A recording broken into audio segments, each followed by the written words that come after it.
Жишээ нь багшлахад байна шүү дээ тий. Дорж зовдын арга барил бол дорж зовдын л арга барил. Угаасаа хүнд хичээл заана гэдэг чинь өөрөө нэг нь нөгөөд нэг нь хүлээж авч жагаад хүнд юм ойлгуулахын тулд багш нэгдүгээрт ямар байх хэрэгтэй гэхээр энэ хорвоо дээр ингээд математик худлаа олчих юм бол тэгээд цаашаа үний юм үлдэхгүй. Математик худлаа үрдэн гарах юм бол дараа чинь бүх үрдэн худлаа. Би яагаад нэг тийм сайн багш шиг харагдаад байгаа гэдэг чинь ерөнхийдөө би сайндаа биш. Энэ салбар руу яг тэр сайнууд нь баг орж ирэхгүй юм гэсэн. Хагас центрт нэг тийм амарч мамарчих тэр гим хийцэн юм шиг санагдаад зүгээр сүл болтгүй шүү дээ.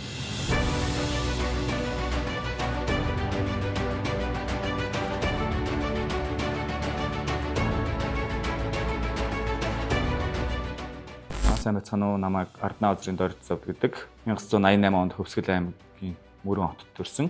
Шат чатны сургуульд дамжиж төгсөөд одоо тэгээд математикийн багшаар 15 дахь жилдээ ажиллаж байна. Эрдмийн сан сургуульд болохоор 7 дахь жилдээ ажиллаж байна. Математикийн багш би юу штэ сүүлд болсон юм. Би чинь математикийн багш болохынхаа өмнө бас нэг хагас жил энэ төр өөр ажил хийгээд нэг газар нэгтлэн чигээд нэрвч хийж мэж явж байгаа. 10 жил төгсөхдөө яг манай багш нар энэ төр намайг багш болохгүй болж байна. Тухайн үедээ яаж байгаа чинь за ямар ч гэсэн багш болохгүй энэ төр гэж бодоол. Хүмүүс нэг тэгж боддөө шүү дээ. Одоо Монгол Улсын их сургуулийн эдийн засгийн сургуулийг санхүү менежмент гэдэг ангийг бизнес удирдлагын бакалавр зэрэгтэй төгссөн. Тий, тэгээд тэрнгээрээ төгсчөөд нэг хагас жил тэртээ Улаанбаатар хотод ажил хийж байгаад за Улаанбаатарт амьдрахгүй юм шиг байна гэж удаад Хөвсгөлдөө очиж ажиллаж амьдрий гэж удаа. Тэгээд Хөвсгөлдөө очичоод бас яг одоо аймаг тэмч нэг байгууллагад орчих гээд хүн амтнаас ярьж хөөрөөд асууд.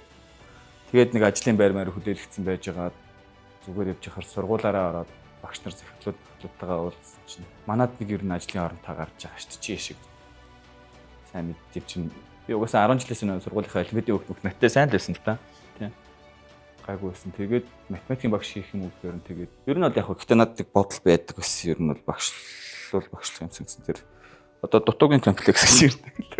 Би нэг 10 жил байхдаа ингээд бүсийн олимпиад гэдэг Аранга аймагт жил болгон болдог олимпиад гэдэг. Тэрэнд очиод би ингээд төрүүлэхгүй юу? Бүсийн 5 6 зарим ойрхон аймаг, зарим хоол аймаг, 10-аад аймаг гэдэг. Тэгээд тэгсэн чинь тэнд өөр хангаа нэг хөөхд миний ард хоёрт ордог байхгүй юу?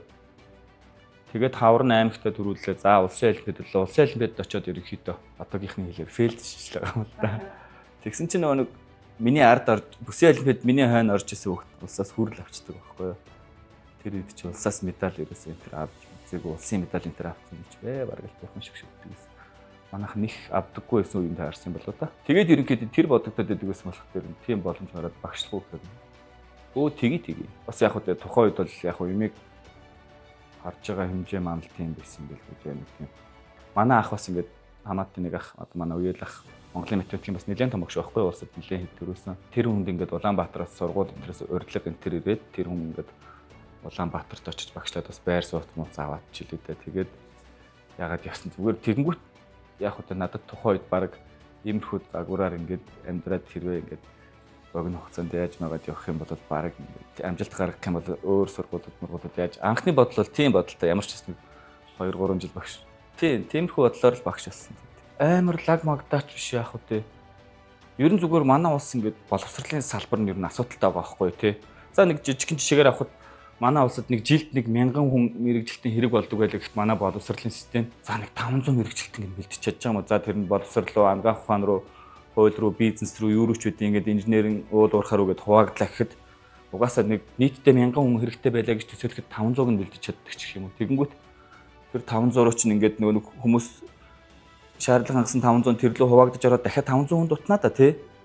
Тэгэнгүүт тэрийг ингэ нөгөө нэг хүн байхын тулд яг сургаач чамаагүй авъя гэд дутууг нь ингэ шаардлагатай болоогүй ч гэсэн юунаас хангаж эхэлж байгаа байхгүй. Тэгэнгүүт тэнцээ ч нөгөө чанартай чанаргүй гэсэн яриа гараад ирнэ шүү дээ. Бид нарт хангалттай хэмжээний чанартай мэрэгжилтэн байхгүй болчихж байгаа байхгүй. Тэр чинь нөгөө зах зээлийн хуулиар үнэлгээгээр аль өндөр цалинтай руу тэр нөгөө гайгүй аль салбарт очиод ажиллах чадамжтайнууд нь арай гайгүй өндөр юутай ч юм үнэлгээтэй тэр салбар руугаа оронгууд эцэст нь ингээд багш дээр чинь одоо ингээд ерөнхийдөө зарим тохиолдолд олдсон л ирж багшилж байгаа байхгүй юу. Монгол улсад хэдэн багш хэрэгтэй гэтэл хүний нөөц тэгээд байхгүй учраас бид нар тэгэл одоо олдсноо. Хөдөө сумд мундаар одоо яг ингээд математикийн багш олдохгүй аймгийн төвдөр чинь тэр математикийн багш олдохгүй тэгээд нэг сум мунд ганц гайгүй аймгийн төв рүүгээ аймгийн төвөөс өөл хот руугаа ингээд төвлөрдгөө хүн хэлдэггүй би ч гэсэн одоо ингээд өсгөлөөс Эрдэнэтэд ирцэл явж штэ тий.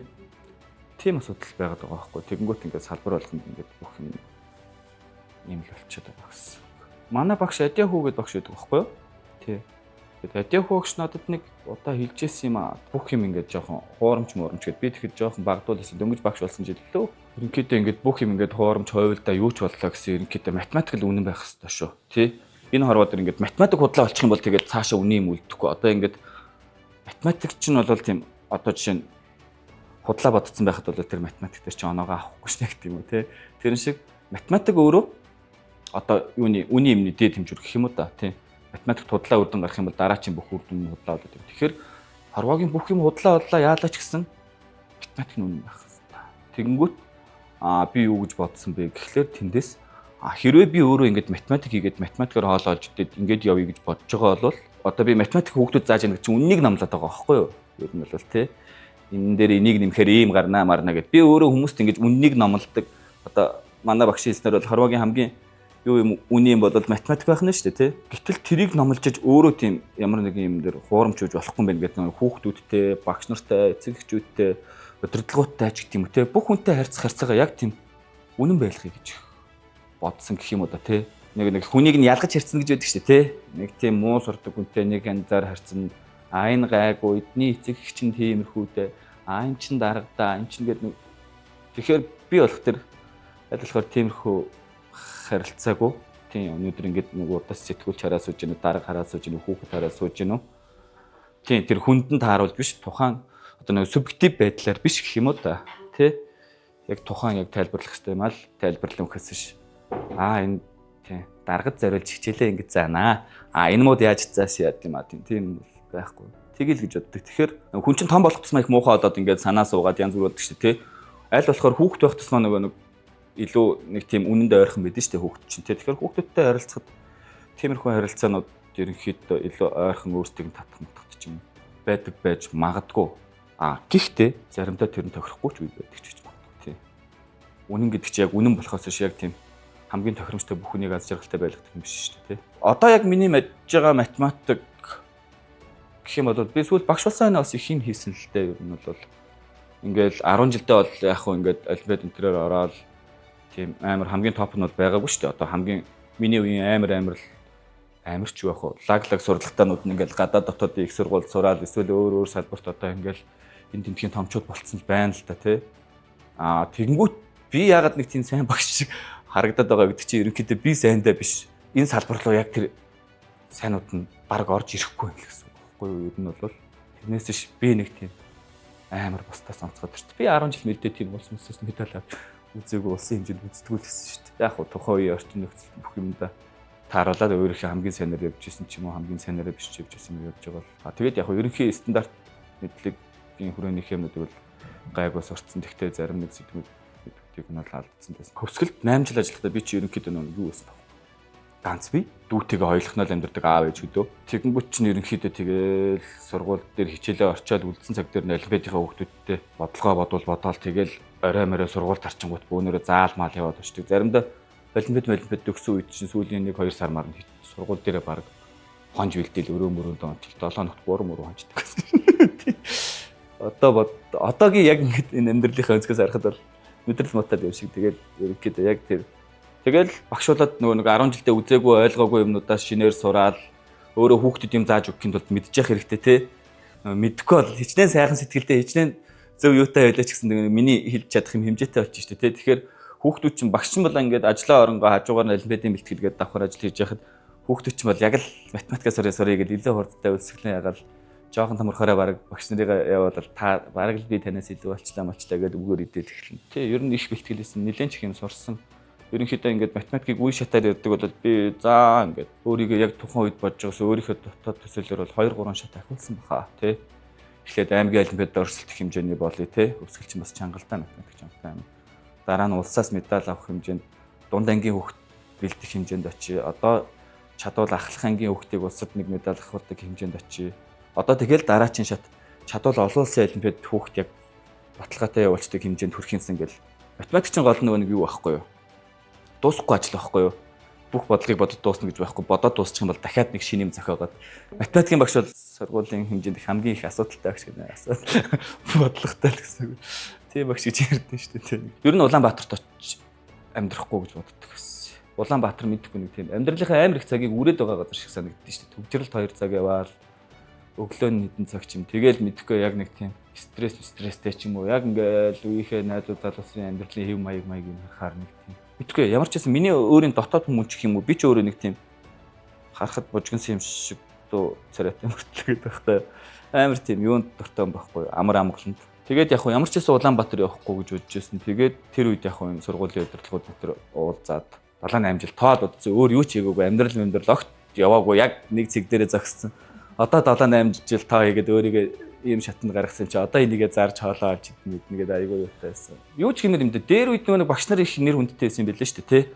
Багш гэхээр ингээд ерөнхийдөө их тийм нэрдэм намтай хүн. За бүр дээрээс шашин машины үед л багш минь чухаг 3 эрдэнэ багштар мөрөгмөл амда юу ч хэлээ, тэ. Тэгээд явсаар байгаа социализмын үед ч гэсэн багш гэдэг бол хөөхөн сэхэтэн нийгмийн дунджаас дээгүүр давхрах хэрэгтэй үнэлэгддэг байсан байгаа байхгүй юу? Одоо ч бол багш гэхээр нэг муу багш, өөрхий нэг муу багш тий. Эви багш нэр. Тий багш гэж харахаараа хүмүүс нэг тийм одоо ерөнхийдөө нийгмийн дундаж гэж үзэж байгаа хэсгүүд багш гэдгийг ингээд ерөнхийдөө их дорд үздэг дуу маягийн гэх юм уу та тий. Яг Эрдэнэ сан сургуульд би ингээд анх эрэхтэй бол угаасаа ингээд 10 жилийн хугацаанд ажиллая гэж одоо энэ сургуулийн удирдлагуудад тохиролцож ирсэн байхгүй юу. Тэгээд яг бодоод үзэхэд бол энэ 10 жил гэдэг нь өөрөө миний амьдралын бүр өндөр хэмнэлттэй өндөр чадамжтай 10 жил байж таарад байгаа байхгүй юу. Яг 30 наснаас 40 нас гэдэг чинь хүний яг нөгөө нэг эд нас шүү дээ тий. Одоо хөдөлмөрийн бүтээмжийн хувьд гэх юм бол 40-оос хойш тэгэл нэг жоох юм хийвэл ядраачих юм уу. Би одоо ингээд яг хөө би ч гэсэн одоо энэ олимпиад ингээд хийгээд яваад байна гэдэг чинь яг энэ үг хэлэхэд хоёр хүний ажил хийгээд яваад байгаа гэсэн үг байхгүй юу. Математикийн олимпиад гээд жил болгон болдог нь бол одоо Монгол зохиогч байгаа хамгийн том тэмцээн байхгүй юу. Тэрэнд би бол одоо дахиад нэг зориод 3 жил бэлтий гэж бодож байгаа. Тэр нь ямар учиртай вэ гэхээр 2028 оны улсын олимпиад төгсгөл амт болох юм. Тэгэнгүүт би ч бас өөрөө хөвсгөлт байсан, хөвсгөлийн математикт гэж бас нэр оруулж явсан хүний хувьд тэр олимпиад дээр бас их гоё ач холбогдлогод гоё оролцох юмсан гэсэн нэг тийм утгатай очих гэдэг шүү дээ, тий. Хөвсгөлийн дэлгэр мөрөн хөтөлбөр сургуулийн захирал олон жил хийсэн Содом Дорж гэдэг багш байсан. Тэр хүн намайг сүүл багшлаад очих зөвлөх багш хийжсэн л да. Тэгээд Содом Дорж багш надад хэлсэн үг нь манай сургууль угаасаа математикийн айгүй том төвхтэй том сургууль л да. Тэгээд Содом Дорж багш горцовдоо минийхөө энэ сургуулийн чинь ерөнхийдөө хамаг хэмэрлүндэ тогс үлдийг нь авч явдаг хүн нь бол одоо цэргийн жанжин гэсэн үг шүү, тий. Математикийн багш нь байт юм аа. Математикийн багш сайтай сургууль бол математикаа дагаад байгалийн ухаан бус бүх хичээлэн сайн ингээд тэгэхээр математикийн багш бол сургуулийнхаа туг нь олж явд юм аа гэж хэлсэн байхгүй тий. Би тэр үгийг бас ингээд айгу өөртөө тасгаж аваад айгу багш нарынхаа үгийг тасгаж авнаа. Байга газар болгондоо ерөнхийдөө жоохон зарим хүмүүстэй амар тэнэг амбицтай санагддаг ч гэж магадгүй тий. Миний ямар хөө амжилттай, миний ямар байхаас энэ сургуулийн нэртэй төртөө явах бүх юм хамаарна гэж бодоод ерөнхийдөө яадаг. Манай сургууль бол одоо 30 жилийн түүхтэй. Тийм жил 30 жилийн тохиож байна.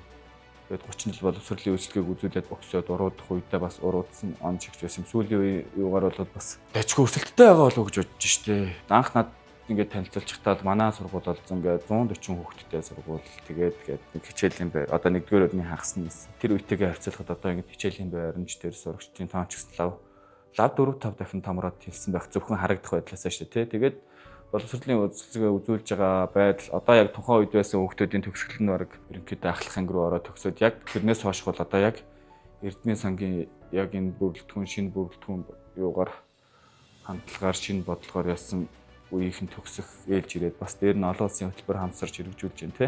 Энд дээр очиж байгаа л гэж бодож байна. Гэтэ тэгээд эцэг эхчүүд нийгэм энэ ерөнхийдөө сургуулийн үнэлгээ гэдэг бол бид нар өөрсдөө ийм байна, тийм байна гэж ярихаасаа илүү бид нартай харилцагч байгууллагууд те сурагчид юу гэж үнэлж байна, эцэг эхчүүд юу гэж үнэлж байна, жинхэнэ үнэлгээ бол тэр л гэдэг чинь. Манай хамт олонны хувьд өнгөрч байгаа юм гэдэг байхгүй юу.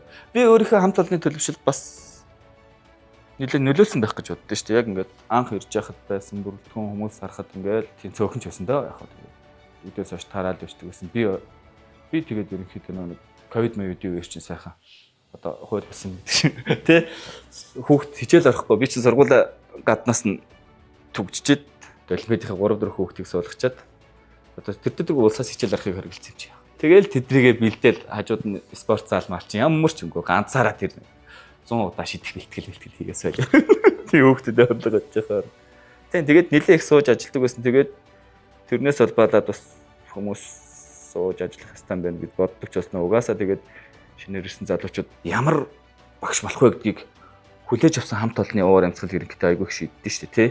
Анх эрэхтэн л нэг хэдэн хүмүүс ингээд юм хийгээл хичээгээд байж байвал ингэж ажилт юм ингээд тэр хүмүүс сурна. Гэтэл анх эрэхтэн нэг хэдэн ингээд тал тийшээ хараад аргалсан аргацаас хүмүүс байвал ингээд явж болоод ерөнхийдөө шинэ хүмүүс бол тийм л юмнаас юм суралцсан шүү дээ. Би бас нэлээд ажилласан. Тэгээд одоо яг ингээд манай сургуулийнхан яг ингээд урлаг, спорт, бус хичээлүүд инээ тэрэ гэхэд бас нэлээд бүгдээрээ махруу ажиллаад тийм манай сургууль чинь бас одоо нэг хөтөлбөр нэвтрээс хамаараад хичээлийн цаг нь ч нэлээд ахиухан байх шиг байна. Өглөө 8-д ороод 3:30-30-аас тарж эхэлж явах шиг шүү дээ бараг. Тэгэл тэгж ажиллаад байгаа мөртлөө зарим нь илүү цагаар оройн цагаар давталгаагаа сууж, зарим нь хагас бүтэн санд хүүхдүүдэд зөвлөсөн сууж. Би ч гэсэн ерөнхийдөө тэгээд хамгийн анх очсон газар манд гүнзгий ангийн цаг нь үндсэн цагтаа багтахгүй учраас бямб гарагт ордог байсан. Тэгээд анхнаасаа 6 өдөр ажиллаж орсон чи. Хагас центрт нэг тийм амарч тэр гим хийсэн юм шиг санагдаад зүгээрсэл болтгүй шүү дээ. Сургуулийнхандаа тэгээд бүх багш ажилчид үеийнхэнд сурагчид, төгсөгчид, бүгдд нь эцэгчүүд 30 жилийн баярын мэнд хүргэе. Тэгээд манай сургуулийн бас өөдлөн дэвших бүх юмтай бас манай сургуулийн математик бол нэлээд их холбоотой байх гэж бодож. Тэгээд сургуулийнхандаа бас 30 жилийн мэнд хүргэе.